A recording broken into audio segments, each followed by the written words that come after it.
Hey, good morning, you guys. This was sent to me because a lot of individuals know I have spoken about the Noahide laws on my platform, but they seem to get whacked every time I do, so I can't go into all the specific details. But we're going to talk about this and what the Sanhedrin did in regards to a letter and what they believe is the fulfillment of what Trump is going to do for all mankind. Now, this letter from the Sanhedrin, and if you don't know who the Sanhedrin is, they're the ones that put Christ to death. They did not put Christ to death under his father's law. They put Christ to death under Talmudic law and code. That's why in the gospel accounts it said he must be put to death according to our law. So it says right here, Sanhedrin letter to Trump, you have been elected to fulfill a heavenly mission.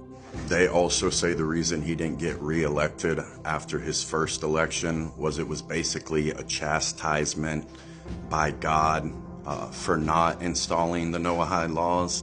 But he's been restored to fulfill his divine purpose of finally installing the Noahide laws.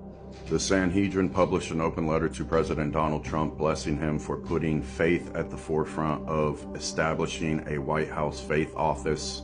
The Sanhedrin called on the president to establish an international divine court for all nations. And by the way, establishing this international divine court for all goes roughly under the 7th Noahide law.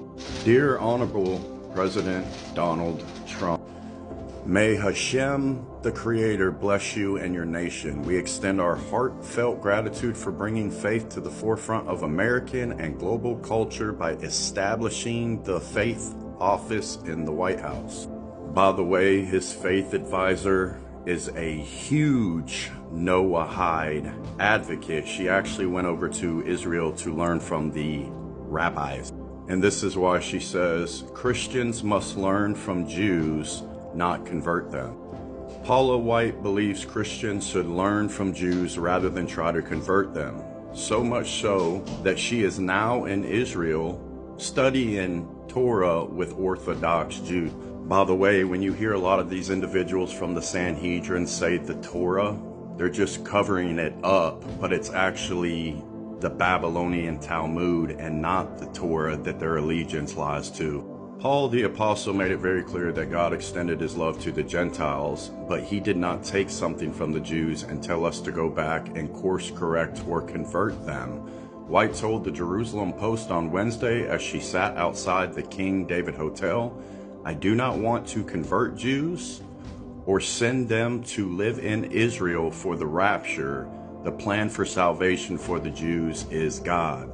The rapture is a Christian, particularly evangelical belief about the end of days when Jesus will return, the bodies of the dead believers will be resurrected, and Christianity will be glorified.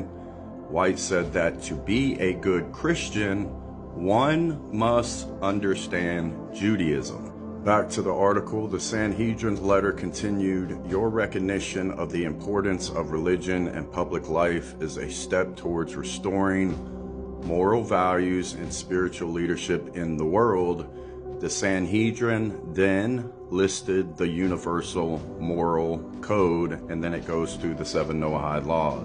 But what's fascinating about these 7 Noahide laws that doesn't come from the Bible, they just make it look like it comes from the Bible. It comes under Talmudic system. They want to enforce it to everybody through political power, so they get to be the ones to execute orders through it of what they do to other individuals they don't deem as righteous. That means all individuals who are not for them. If a person reads those 7 Noahide laws on the surface and they look at it on the surface, they would believe that it comes from the Bible. So when you talk to a lot of people about this, they have no idea what you're talking about because they don't understand the background of these things. And as everybody knows, he is the biggest champion of the Noahide laws, always has been, but it goes through all sorts of our presidents all the way back to Ronald Reagan. because they signed the Noahide laws into the Education Day. And it's been there, but it's never been enacted.